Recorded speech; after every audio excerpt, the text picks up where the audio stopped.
Yes, I'm certain. I'm The certain that broadcast is live. you just curb your enthusiasm for a second while I welcome everybody to another edition. It's Wednesday. It's actually 1 o'clock. Another edition of Watching Amazon. Yes, it's a. I have a suspicion it's going to be a kind of a lively edition. Somebody is very excited for some reason. That somebody is. Would you like to introduce yourself, sir? Hi, I'm John. That's it. What up? We are live. We're so live and on time. And not jumping around, not twitching, not Nope, freezing.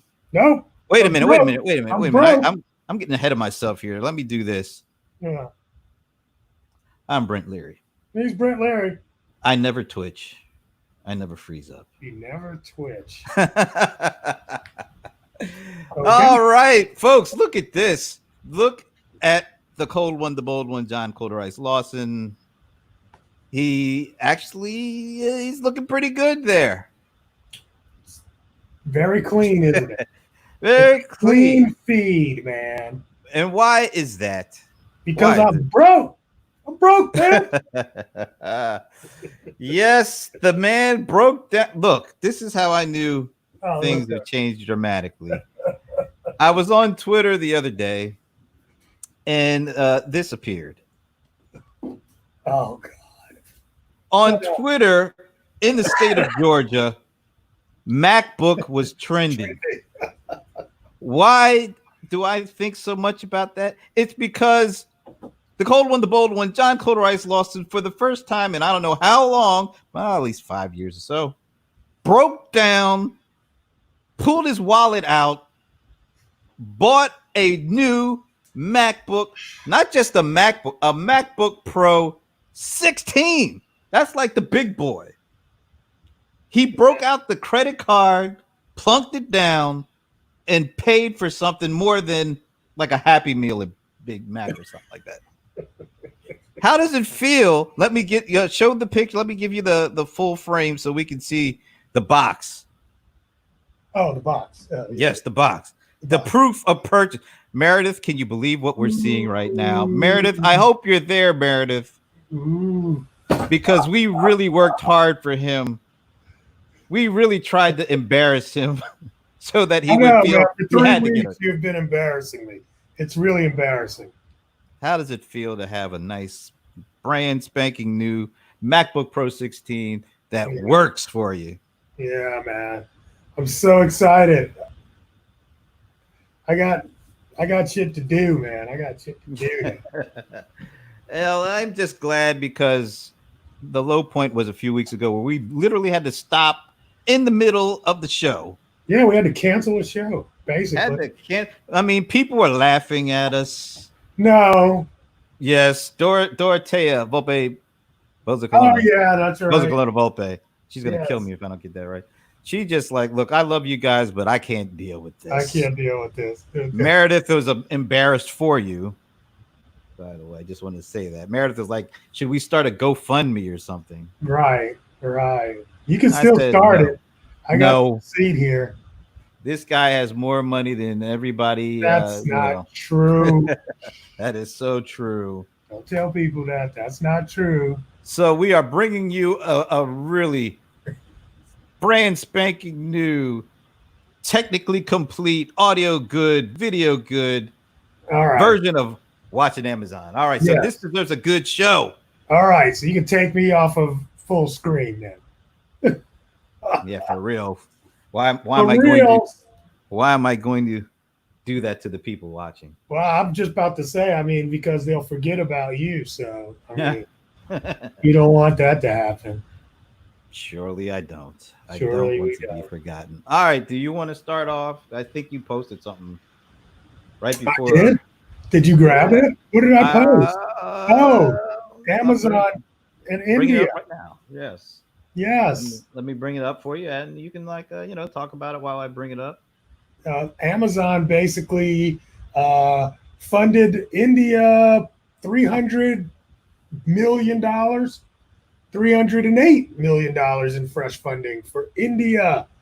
And that Look is at all the pop-ups. Doesn't this is killing me. it's All funny. this stuff popping up. This is just ridiculous. It's funny. Can't even read the damn article. All right, sorry. I guess you've been looking at lenses. How would you know? B&H is bad about that. They are. But, definitely, I think this is big because the reason why I think this is big is, of course, India is a major, player in the world of things. But also at the same time, India is sort of in the midst of their beginning phases. I'm not going to say beginning, but I mean, it's getting bad there in terms of COVID. And to see Amazon investing in that area right now, I think they see an opportunity and they're going to, or trying to, really optimize that platform for this situation for the right now as the world is in flux. And I just think that's huge. 300 million. What is India, like the second largest population in the world?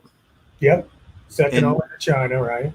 And you can't get into China. So India is, where everybody is trying to play and putting their roots down. It makes sense. I think it's going to be it's going to be tougher for Amazon to replicate what they've done here. I don't know if they can actually replicate. I don't think so either. I think that's part of the 300. That's what was interesting to me. It was like this is being put out there as almost a separate, right? It's like our Amazon India has been funded by the mothership, So, and yeah, they did. They got hammered in China. They just let China go. Well, yeah. I mean, I think it's significant. It probably doesn't get as much attention here that it probably should. India is it's huge. What is it? 1.6 billion or something like that? Maybe more than that. It's ridiculous. That's a huge market, man. I mean, there's tons of opportunity, and I think you're right. I think they're going for it. I think everybody's trying to go for it. It's a global gain. It's a global game, and Amazon's ready to play. So that's exciting to me. It's exciting to you? That's good. I know. It's weird, isn't it? Almost as exciting as you getting a new machine. But yeah, that's almost good. Kind of. All right. So I want to set up my first one. I posted this graphic. I think that was late last week. It just caught my attention for a number of reasons. The valuation that Amazon has. I just can't believe that Amazon is valued at $1 trillion more than Walmart itself. More than $1 trillion. That just blows my mind. As big as Walmart is, that Amazon is valued at $1 trillion, more than $1 trillion than Walmart. What do you put into these stats, these graphics? It's just crazy to me. But I mean, it's like a fantasy story. It's like that chart should say made by Disney. That's what it says. And the reason why the valuation of Amazon versus Walmart is almost it's not a it's an apples to oranges comparison. It's not apples to apples. And the reason why is just what Alan is saying. AWS itself is a whole nother entity. They even make their own products, electronic products. That's a whole nother industry. They've got their own payment products. That's a whole nother industry. So putting all that together and comparing that to the retail value of a Walmart or a Home Depot is a little disingenuous. But whatever, fine, I'll take the counterpoint argument to that. okay. Uh, Amazon and all those 10 companies, they're competing with Amazon, aren't they? On retail, online Right, but companies, your right? 1.4 trillion is not retail. That's my But point. but the 1.4 that Amazon has at its disposal can quickly be applied to anything these guys do to fight them off on the retail side. Alan asked about AWS value.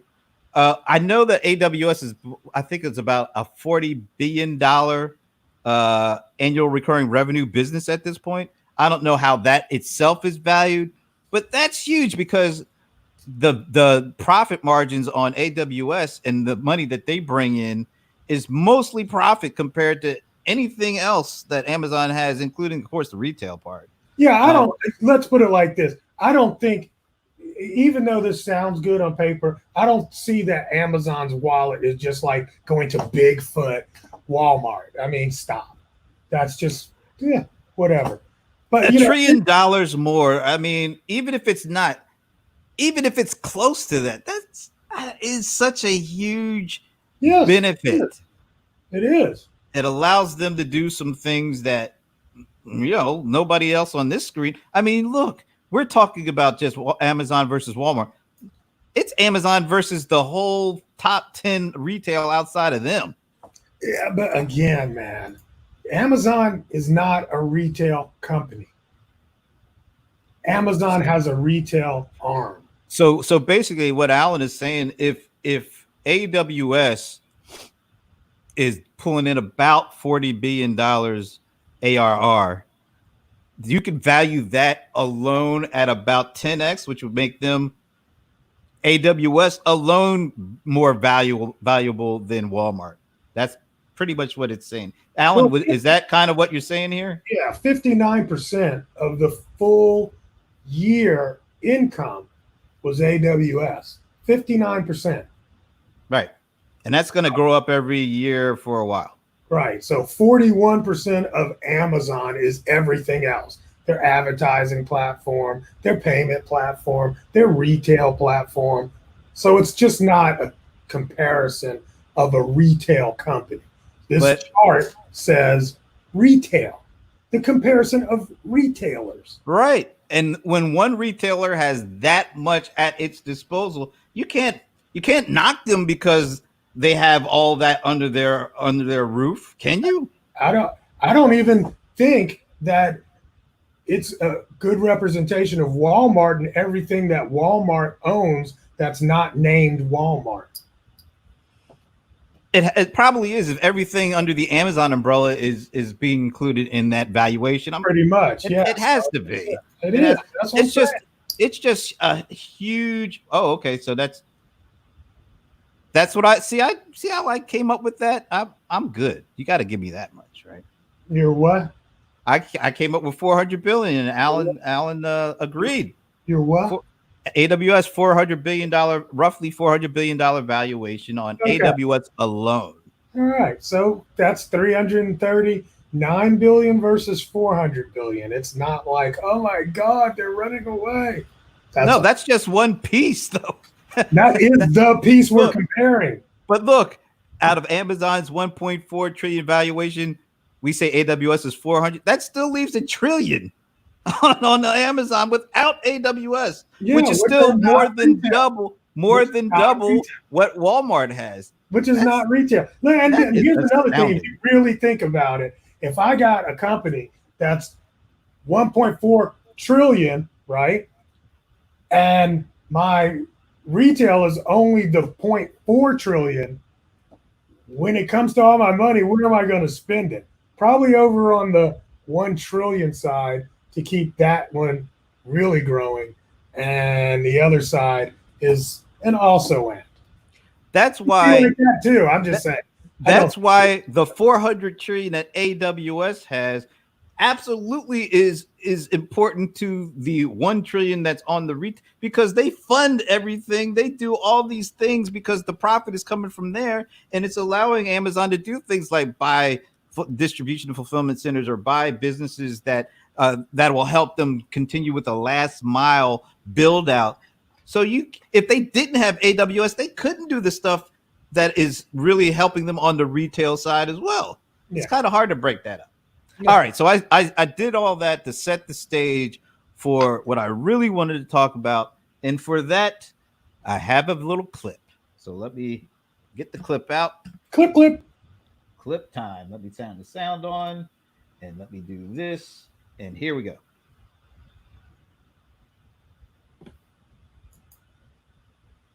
Okay. No clip? No clip. You need a new computer.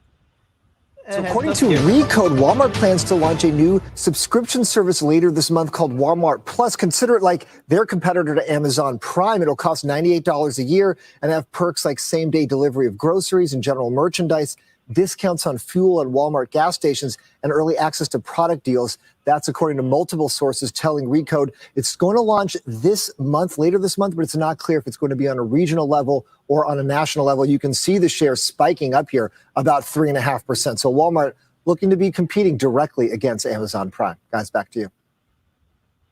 What? So Walmart is, What let me year bring was you that? back on. That was the year 2020, July 7th or something like that. So Walmart is coming out with Walmart Plus. Yeah, it's going to be killing Amazon Prime, right? I don't think it'll be killing Amazon Prime, but I'm sure that it will be a good tool in tool belt, especially right now in COVID times. Doesn't it just feel a little late? It just feels That's like why I asked what year was that? it just feels like this would have been something that should have been going on for at least 4-5 years. Amazon started Prime, what, 2005? Yeah, something like that. But 2005. you really think about where we are right now, man. It's not a bad idea for them to go ahead and launch this. But I know I heard about this years ago. They've been speculating on this for a while. Yeah, it's been a minute. And see, it's supposed to go live later this month. We'll see. We'll see if they're actually ready to pull it off.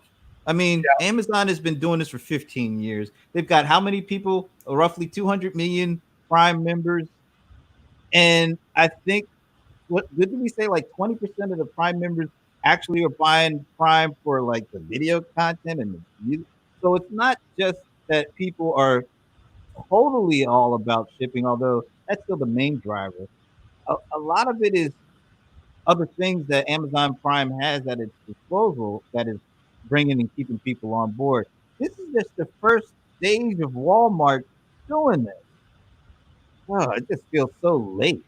I don't know though, man. You don't have to be first. You just have to be in the game.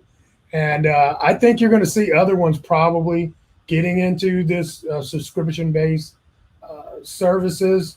So, No, I think it's a good move. No, I don't want to say it's not. It just feels like a move that was just so long in the making.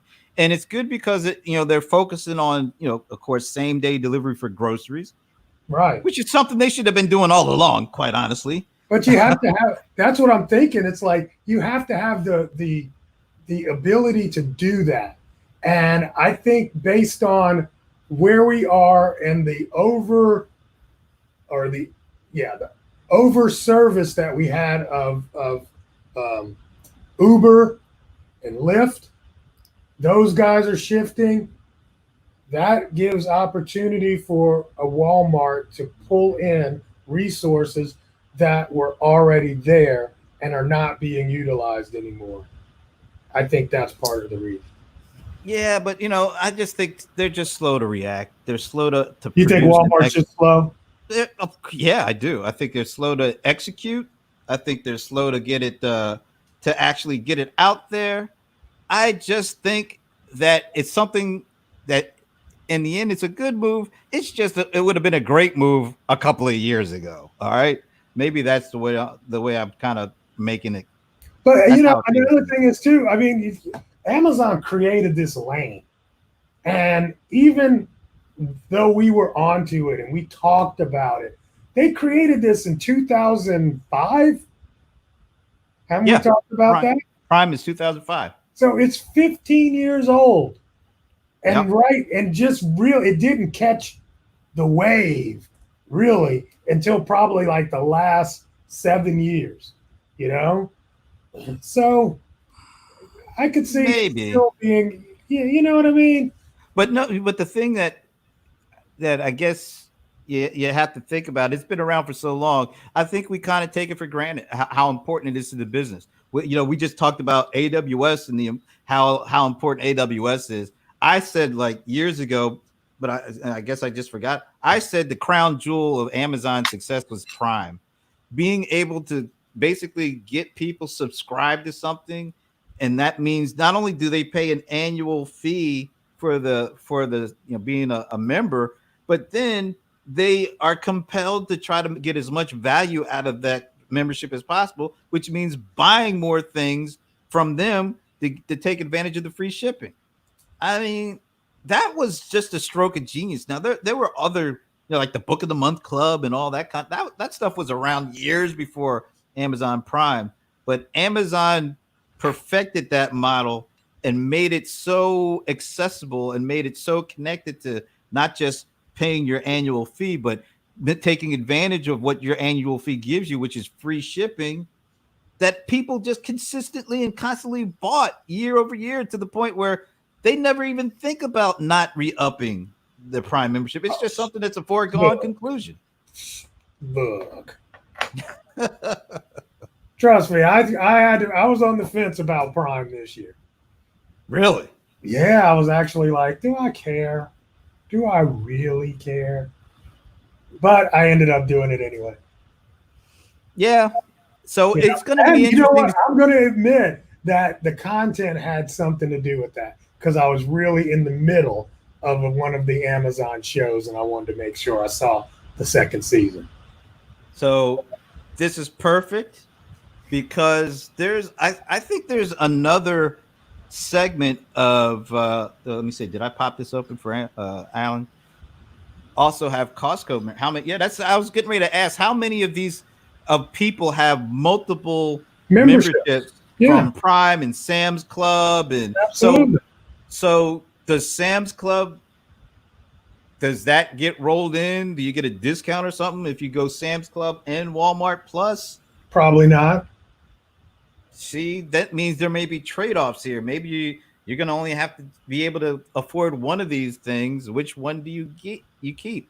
Is it the I don't know. I think the way we are, I mean, the way this society is today, you have multiple subscriptions. I mean, you're doing Hulu and Prime, and you got a Roku box with multiple memberships on it. I mean, I pay a lot of people just for my entertainment. So I can see paying a lot of people, for delivery of different products. Because when it all costs, I think here's where we're probably moving away from. I think we're moving away from just convenience. Convenience is now become a commodity. It's becoming a commodity. Before it was like, hey, I could get it shipped to my door. Well, guess what? Everything needs to be shipped to my door now. Well, but that's just the expectation is it moved from a cool to an expected to a necessary kind of thing. And that's why customer experience is a lot more about experience than it is about price. I mean, a lot of us particularly when times are good, when the economy is really good, right? Then it becomes way more about experience. When things get tough, it's not good. Right. Now, if it looks like it's going that direction, you'll see people being willing to more spend. But the thing about what's going on with the pandemic, which makes it really interesting, is I think the membership then also not only becomes a lot about pricing and buying necessities, but does content become a necessity in terms of people are at home and they need something to watch on a 24/7 basis? And you get a membership like Amazon Prime that opens you up to more content possibilities. because people are streaming like crazy. Does it? Yeah. I mean, most people pay hundreds of dollars for. Do you have cable? Or are you a cable cut? No, I have AT&T now. Okay, so that's not cable, right? All right. And how much is your monthly bill for AT&T, including you can include the internet? All right, I'm paying like $95 a month for internet. I'm paying $35 per month for AT&T now because that's bundled with my AT&T wireless broadband, which is like another $90. So when the bill comes in, it's 220 something bucks for internet. For all of it. I get it. Yeah, right. Yeah, exactly. Right. So but it's all for entertainment. Pretty much. I mean, of course, we are tech guys and we got to do this show. Yeah, but you know what? But it's really, yeah. But back in the day, you were paying that just for one of those things. For just cable. Right. Right. So my point is that we've gotten so used to paying that much money per month for these services. Now, I cut the cable, right? But I still have to pay the cable company for the broadband. That's like $65, $70. So let's say $70. Then I'm paying for YouTube, right? YouTube TV. And I've got Hulu, Netflix. Yep. And right? I have ESPN Plus. I got $4 for that. Right. So I think just by the nature of things, we're becoming multiple users of these kind of services. So I could see somebody having both Amazon and Plus and Prime. Absolutely. But see, what we just kind of talked ourselves into is saying content is kind of becoming a necessity. Because there's a lot out there and we have a lot of time on our hands at home because we're still sheltering in place. We're not driving back and forth to work. So that's an additional 3 hours in our day. Entertainment is like a necessity at this point. That's why I think Amazon Prime is still in a good position, even though it's like $30 a year more than what Walmart Plus is. But Walmart Plus is not giving you any real content. And I think that may be something that they're going to have to figure out. Did you post it? Yeah. Yeah, that's Esteban. Thank you. All right. That's a good one. Yes. All right. So here's the last one, I think. Oh, wow. This is the last one? No, maybe it's not. I'm so used to us being. All right. But here's, I think, a piece of the Amazon puzzle that is being overlooked. And I want to bring up this headline to talk through it. You are on the Twitch game, boy. I am definitely looking at Twitch. Look at this. Twitch breaks record again in Q2. 5 billion total hours watched. Yes. And that's just Twitch. That's what most people over the age of 30 don't have a clue as to what this is. Yeah, but that's because people are home and smoking more weed. I don't care what the reason is. 5 billion total hours on a channel that most people over 30 have no clue about. That's and correct. So let's think about the next generation of shoppers, of consumers. A lot of them are on this channel spending a whole lot of time. And this is something, if Amazon plays its cards right, is hope for their perspective should be an entry into understanding what the next generation really wants. But this is their second chance at it because they already failed once. Well, they failed when they tried to create content, a streaming game. I forget the name of that thing. It was panned. It was panned, universally panned. I mean, it must have been terrible. No, I mean, but not that. I mean, they actually had a platform, or they had set up advertising for the platform. They were probably way too ahead of it because I don't think they didn't understand it. They bought it, threw ads up, and it did right. And doing a traditional ad play on this kind of thing, what's the point? But I think when they bought it, and they probably had a certain intention for it, they are lucky that they bought it, even if that initial intent didn't pan out. Because where else can you get a channel that gives you 5 billion total hours of engagement, and you still don't know what to do with it? They're going to figure it out eventually. And when they do, I have to. Yeah. And when they do, we're going to be looking at that as another one of those, wow, how much valuation is Twitch, as part of Amazon, as like AWS.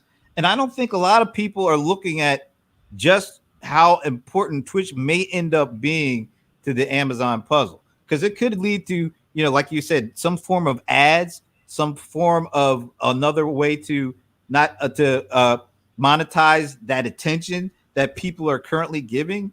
They'll figure out how to create content shows that are going to align with the people that are spending all this time on Twitch. And when they do, then who's going to have the last laugh? So, and Microsoft tried this. Let me show you this. What did Microsoft do? What they? There it is. Microsoft tried to kind of take on this. They kind of, create content, create a channel to go against Twitch. They just threw up the white flag. Say, look, we can't do it. We'll work with Facebook. So they're partnering with Facebook on a gaming channel, against video game streaming service. They could not pull it off.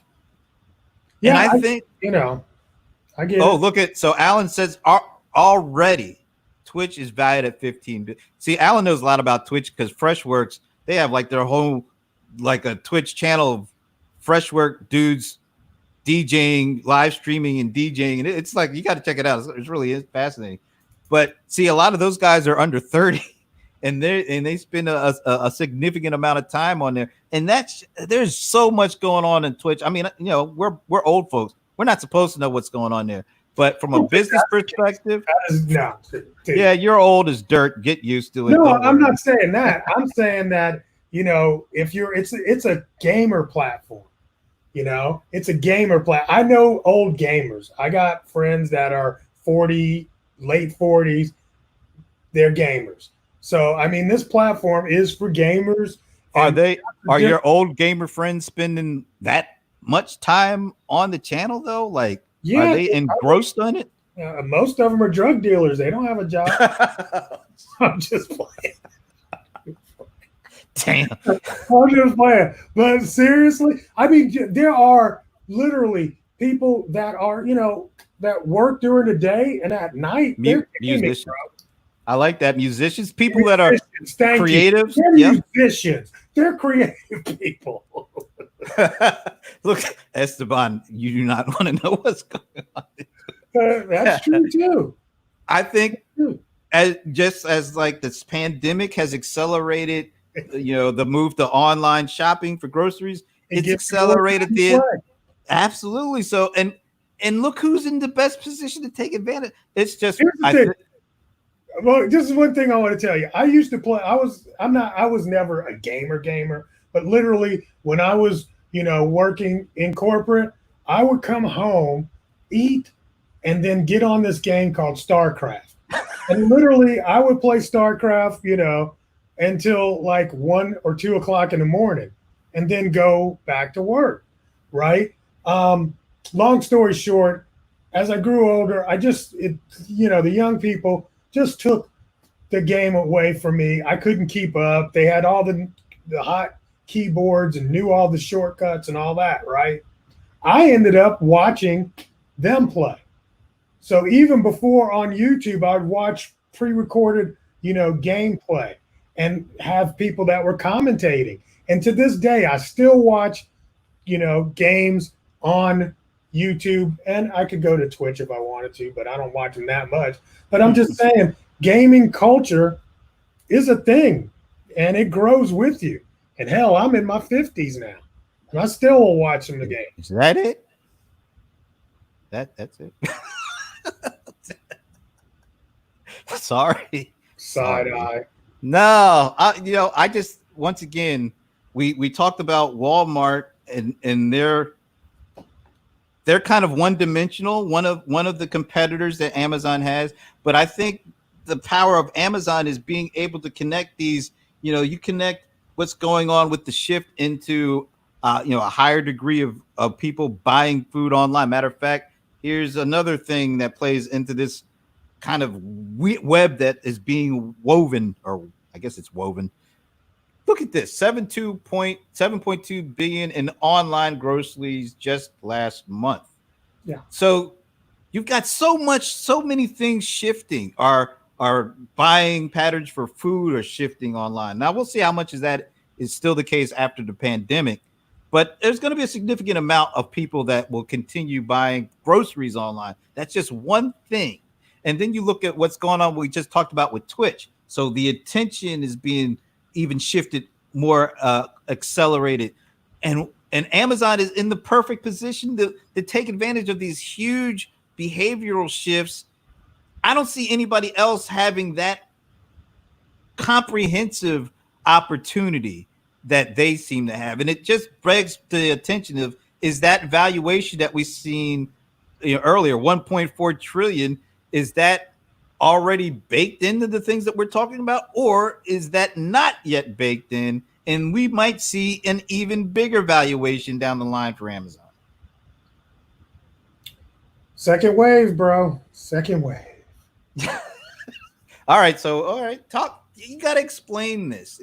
What does second wave mean? I mean, they're saying there's going to be a second wave that's even worse than the first wave of COVID come the fall, right? And it seems like, when you talk about FANG, the stocks that are in the FANG, they've really grown massively during this time. And if we go back into a shelter-in-place type environment, who knows where the valuation of a company like Amazon is going to grow.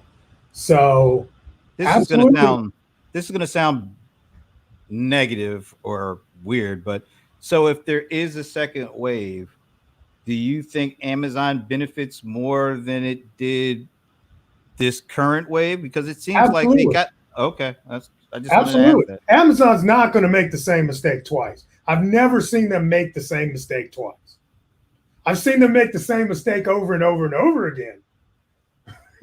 But I've never seen them like, okay, we got this under control, and then go back and not have it under control. I don't think they're going to have that. Now, what we still can't calculate is how much impact there will be if people really get sick and can't go to work. That's that. There will be some slowdown in terms of, I don't think your Prime's going to run, same day shipping again. But I think it's still going to make people buy more online. We're going into the fourth quarter by then, in the fall. I think the valuation all the way through the end of the year for Amazon is going to be pretty high. I think just like with the first wave, and Esteban said it right, we're not even done with that yet. But Amazon had tons of stuff thrown at them. They had issues the first month or so, maybe the first month and a half. They seem to have gotten the kinks worked out. Does that mean that those are going to be the same kind of kinks that would come about from a second wave? And if that's the case, I think they're probably ready already for the second wave. They will see an even. You'll see it in this month. You'll see a double. You'll see a double down in terms of, all right, maybe there's going to be, maybe people are going to start going back to the store to buy certain things. Then the second wave comes, and if we have to go to like another lockdown situation, Amazon is in a perfect position from online shopping perspective and an attention content perspective, that it shuts down all the things that everybody else is trying to do and makes their value even, hard to believe, even more so. I mean, and then let's talk about the last part of this. So if the pandemic accelerated online shopping. It accelerated working from home, which means more people at home, less people at work. It accelerated the need for people to have content streamed all over from whatever device they're at. It also will accelerate the move to automate certain jobs out of extinction or into extinction. Mhm. So more at home, more digital purchasing, more digital consumption of content, less permanent jobs, or at least less of the permanent jobs that were around before. So does that mean that all of this that Amazon is doing that is taking is benefiting from allows them to set up their distribution, their facilities to be even less operated by people? They have robots. They just bought a company that will allow them to do autonomous driving. So the same acceleration that's moving people to buy more online, is moving people to consume more content online, is also driving jobs that will not come back. What is the overall for that? I mean, it Well, may sound good, but that can't be good. well, let's put it like this. For most of us, we won't feel that in the near term. That is a long-term play that they're working on, meaning 2, 3 years down the road. You know, it's not like they're going to change a warehouse overnight to robotics. It was built for human. The stations were made to optimize human pull, pack, and ship, and to change that, over to robots, going to take some time. So I think that's going to be, we'll see that, we'll feel that probably 2 or 3 years down the road. So Not this fall. do you think this, by putting that infrastructure, while starting to work on it now during the pandemic, gives them the perfect cover, saying, hey, we're doing this so that we will be in a better position for if this ever happens again? So we're looking out for the future. We're looking to make our supply chains and our fulfillment centers more pandemic capable, Pandemic and friendly. pandemic, not people friendly, pandemic friendly. But does that give them the perfect cover to doing these things that will eventually lead to less people Oh, working yeah. in those facilities? Absolutely. But they were doing that anyway. But yes, it does give them a cover. That way they don't look like the enemy of the people. It's like all of a sudden, no, we're making it better so you don't have to get sick. Mm. I get it. Another thing that's going to happen too, which we're not even talking about, they're going to probably end a lot of the bonuses that they put in place at the beginning of the pandemic. That's going to come so that their overhead's going to go down. Their overhead's been pretty high because they were paying bonuses for workers. They increased the hourly pay and, overtime pay, all of those things. Those are going to go away here at the end of this month, mainly. So it'll be interesting to see how that works into their numbers. But I'm telling you, look, Amazon's on the path, man. Some saying to 3,000 a share. By what? Is it already up that high? I haven't looked lately. Close. I mean, they're closing in on it right now. So let's go. Let's circle back around to Walmart, because we both think we both think that this Walmart Plus is a positive move. But is it almost like, damn, after what's taking place in kind of the position that Amazon seems to be in, does the Walmart Plus, does that even move the needle? Well, I got to see what's in the membership. So it's saying it's going to cost, let's see what it said. Same day delivery on grocery and general merchandise, savings on gas, early access to sales and promotion. Really? You only pay $100 a year for that? That's not the greatest offering. That's not the greatest offering. Not right now. They're going to really have to get And honestly, gas would have been like, oh yeah, gas. But look, gas is freaking $1.50, $1.90. That is not that appealing, and we have nowhere to go. So it's like, yeah, you're going to have to really come hard to compete and take my $100. So you got quick goodbye to Mr. Alan Berkson. Alan, later, buddy. All right. Yeah, man. Let me. I what are you, Sarah Palin?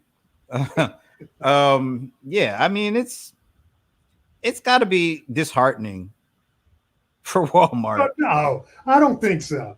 To a certain extent. I don't think Walmart's sitting around just like, in their tears and in their feelings. Well, they still got a lot of money. They got a lot of money. They've got a lot of assets. They're going to make something happen. What? I don't know. Are they going to catch up to Amazon? I don't even think that's the play. They just want to be in the space. All you need to be is in that space, man. There's plenty of room here. And it's growing. The pie is growing. Well, that's true. The pie, the pie is growing. The online retail pie is exploding at the moment. That's right. But does Walmart, do they stand a good chance to benefit significantly, or do we see some kind of other, company come in that may be faster and more nimble and be able to do things that Walmart just hasn't been able to do quickly? This is what I think Walmart should do. Walmart should buy Shopify. They should buy Shopify. They should buy somebody other than Amazon, a big player. Microsoft should buy Shopify. I think that would be a really interesting tie-in because that's a place that Microsoft just isn't playing. Now, that probably doesn't Shopify for sale. Hey, the right price? Absolutely. Everything for sale. Amazon. Oh, all right. That's about both stupid. Catch up or just play. Find the niche and make money. Following is a non-starter AFA benefits you get from that. Yeah, I mean but I think if I was somebody, if I was like I said, it would be interesting to see Microsoft do something with Shopify. I think Facebook should buy Shopify. Or telling you, I just don't like them. But yeah. Well, I mean, okay.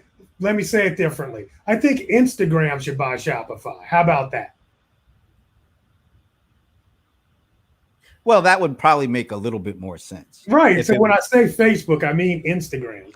All right. Now that would be an interesting tie-in. Exactly. Oh, Craig says, why not Twitter? Twitter buying Shopify? See, I think Instagram is a better fit. Because don't people buy stuff on Instagram? Yeah, that's right. Twitter needs to do something. I don't know how they're still around. I don't either. Dude, how is Twitter? But you know why? Probably because it doesn't cost a whole lot to make that thing work. Wow, Shopify buying Tenders. That's our buddy Anand Tucker. Yeah, I can see that. Shopify buying somebody. Yeah, but it's still that doesn't put Shopify in that FANG territory that we keep talking about. Shopify needs more users to be in that FANG territory. Or one of the other FANGs should buy Shopify. Yeah, like he said, Shopify is not a big player. I like that. It's not. Yeah, it's not. And I forget whatever that article was that somebody said should the S be added to FANG. Are you kidding me? No. But one of the be added to FANG. But a FANG member should buy a Shopify. Like Microsoft should have bought Shopify. They spent $26 billion on LinkedIn, and then of course they bought other stuff. But Shopify would have been a great purchase a couple of years ago. I mean, they could still afford it today, but that would have been an extremely good purchase a few years ago. Yeah, but they wouldn't have built it to what it is today. Yeah. Wow, let's do this chat between you, Paul, and I on the players episode. That's actually interesting. All right, if you're up for it, Esteban, we can do it tomorrow if you're up for it. Well, I'm serious. That'd be a great one. All right. So, I mean, this is the kind of stuff that makes me really interested in what's going to happen, because if the right companies made the right moves, I think there's room for Amazon to be pushed in certain ways. I just don't think Shopify is going to be able to do anything significantly. Let me ask you this: what is the chink in Amazon's armor? Okay, let me just answer Anon. So Microsoft created their own e-commerce play, but nobody really looks at it. Nobody seems to care about it. Shopify would be a great purchase for Microsoft, because it does give them a competency that's not core to their business, but I think is important to their overall platform. They could plug Shopify in, and I don't know if it's already running on the Azure platform or not, but they could actually put it on the Azure platform, create that piece that's missing in their platform, and then they have a really interesting total offer that covers so many bases. That would be really fascinating to see if they did that. I like what Andrew said. Go with big commerce. Big commerce in terms of the way that they do business and the people that do it would be a better fit to me with Microsoft. But Microsoft see, here's the thing. Just not. Nah. Here's the thing, though. Shopify has the juice right now. They have some good partnerships. Yeah, they're moving forward. Big commerce. When's the last time anybody talked about them? I don't think that's part of the acquisition is the juice that comes with it. It's not just the technical platform; it's the user base that comes with it. I don't hear anybody talking about big commerce now. I don't think Microsoft needs anybody to talk about Microsoft. I think when it comes to certain parts of the puzzle, like they have not made a splash on e-commerce, and e-commerce is just, I mean, when you think about what we just talked about, how violently that move upward to buying groceries online came when this pandemic hit. You want to have something that's a player already. You don't have to prop up. I mean, big commerce, I don't even know what the technology platform is. I just don't hear anybody talking about it at scale. We're talking about Shopify because of the partnerships they have with Facebook and some of the other things they've done. They've got a lot of juice right now, and Microsoft can afford to pay for that. But Anon is going with you. Boom, boom. That means boom. That means, Anon, I will not be talking to you next week. Sorry, we will not be doing the show. He's gonna block your account. I'm just kidding. He's gonna be my guest next Monday, I think. We got to nail down the time. Anyway, no, I think this is such an interesting time right now for what's going on. It's a pandemic, but we know there are things that are going to happen on the other side of this pandemic, and it's cool to kind of see the positioning that's taking place. Unfollow. This is fun stuff.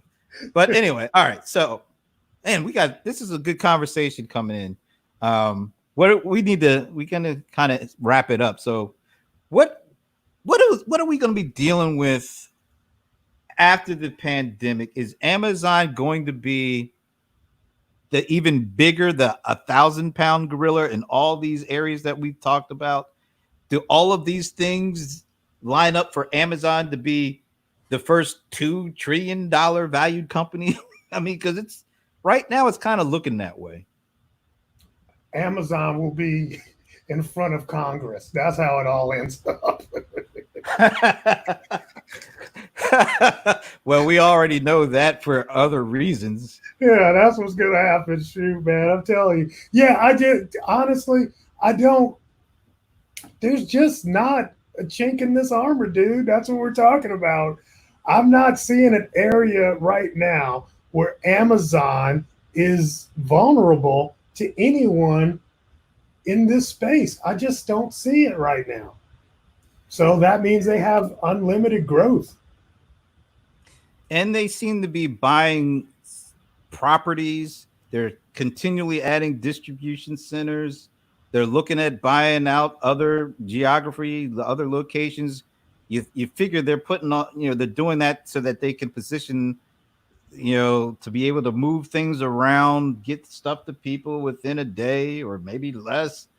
And if they're doing that, if they're able to focus on that as opposed to trying to catch up, like everybody else is trying to catch up to them, Amazon is working on a whole other level. They're working on how do we continually get to the point where we're able to get people their stuff as quickly as possible.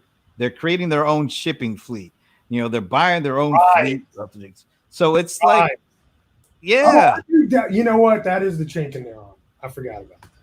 China Really? is the chink in their arm. Oh, well. That's the one thing. But I don't think anybody's going to solve China unless China allows the government allows you to. Yeah. So I think outside of China, there are very few chinks in the armor. And he said Amazon will end up having to defend being broken up. And honestly, truth be told, I don't think they're going to even defend it. They're just going to be like, all right, whatever. Well, if let's say that we have a Standard Oil. We all know how that ended up when they broke up Standard Oil. Rockefeller became even richer. I mean, it's like, of course you lose control, but at some point you get the money and you retire anyway if you're Bezos. Yeah, Bezos, not worried about that. But I mean, if you look at your package when it comes, it does not say Amazon on the package. It just says Prime. They're already, ready for this breakup. Yeah, I agree with Esteban. I think Amazon is already trying to challenge them. Let's be honest with it. I mean, Azure and AWS, they're already in deep competition right there. Yeah. There are going to be other parts of their businesses that they're going to be competing. I mean, they tried to go at them with gaming. Microsoft did. We saw that didn't work. But there are going to be other things they'll go after each other. Amazon is like Amazon versus. It's like depending on what industry you're talking about, Amazon is going to be competing with the other big dog in the industry. That I don't see that changing for the foreseeable future. Me either. AT&T. Ugh. Ma Bell. Hey, Amazon is bringing content, and AT&T has been doing content for a while now. They bought DirecTV. They got AT&T now. Amazon is talking about doing their own live TV thing too. I mean, if they did that, that's direct competition. And they've got the satellites. Remember, we're not even talking about the satellites for broadband access in space. Amazon in space. All right, I gotta go, man. This is We'll talk about Amazon in space later. Yeah, and Craig's got to go too. We don't want to make Craig late for. Craig, take care, man. All right. Well, this has been another good one. It's been good mainly because your computer is good now, and we don't have to worry about you freezing up and stuff. Yeah, that I'm happy for. Rocking, dude. Rocking. There was not a glitch, not a hiccup. Hey, I got an open box video coming up after this. Oh, of the new machine? Yeah. Sometime today on my channel. Very good. Well, you do that on your channel sometime today, and we will be back next week for another fun-filled, exciting edition of I'm Right. It's not. We'll see you next week. Peace, people. Peace.